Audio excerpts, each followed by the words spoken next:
नमस्कार दर्शको, मी आहे काजल आणि तुम्ही पाहत आहात नागपूर समय मराठी बुलेटिन।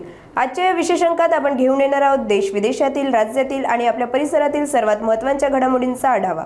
राजकारण, समाज, आरोग्य, संस्कृती, मनोरंजन आणि अनेक महत्त्वाच्या क्षेत्रातील ताज्या आणि ठळक बातम्या तुमच्यासमोर मांडणार आहोत। तर मग वेळ न घालवता सुरू करूया आजच्या महत्त्वाच्या बातम्यांसोबत। रंग आणि आनंदाचा सण होळी यावर्षी नागपूर जिल्ह्यातील कोराडी भागात एका दुर्दैवी घटनेमुळे काळरात्र बनला। पिचकारीने रंग उडवल्याच्या छोट्याशी गोष्टीवर संतापलेली एक वृद्ध महिलाने स्वतःच्या नातवाला उकडता पाणी ओतले, ज्यामुळे मुलगा गंभीर जखमी झाला। माहितीनुसार घटना कोराडीच्या आरा मशीन भागातील वार्ड क्रमांक 2 मध्ये घडली। मंगळवार सकाळी 8:30च्या सुमारास मुलगा घराबाहेर इतर मुलांबरोबर पिचकारीने रंग खेळत होता। त्याचवेळी त्याची चचेरी आजी होळीच्या लाकडांवर उकडलेले पाणी बाल्टीत घेऊन अंगणातून जात होत्या। खेळत असताना मुलाने पिचकारीने त्याच्याकडे रंग उडवला।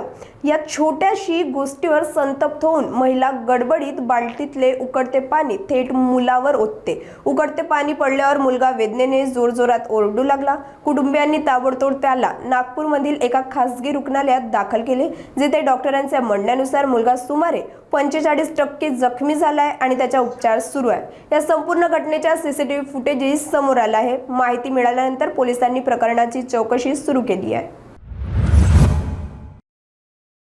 नागपूरच्या खापरखेडा भागात गुरुवारी सकाळी एक धक्कादायक घटना घडली।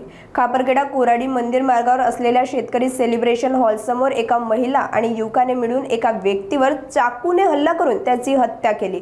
घटनेनंतर आरोपी महिलेने स्वतः खापरखेडा पोलीस ठाण्यात जाऊन आत्मसमर्पण केले। पोलिसांनी प्रकरण नोंदवून आरोपींच्या ताब्यात घेण्याची प्रक्रिया सुरू केली आहे।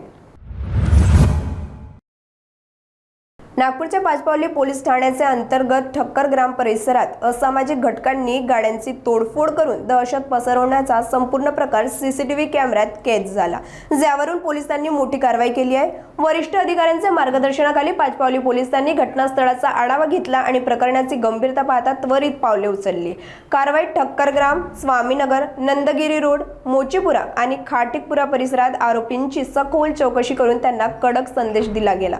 या दरम्यान परिसरात मोठ्या प्रमाणावर पोलीस बंदोबस्त तैनात करण्यात आला, जेणेकरून कोणत्याही प्रकारची अप्रिय घटना होऊ नये। पोलिसांचे म्हणणे आहे की शहरात कायदा व सुव्यवस्था भंग करणाऱ्यांना कुठल्याही परिस्थितीत माफ केले जाणार नाही। सध्या प्रकरणाची पुढील तपासणी सुरू आहे।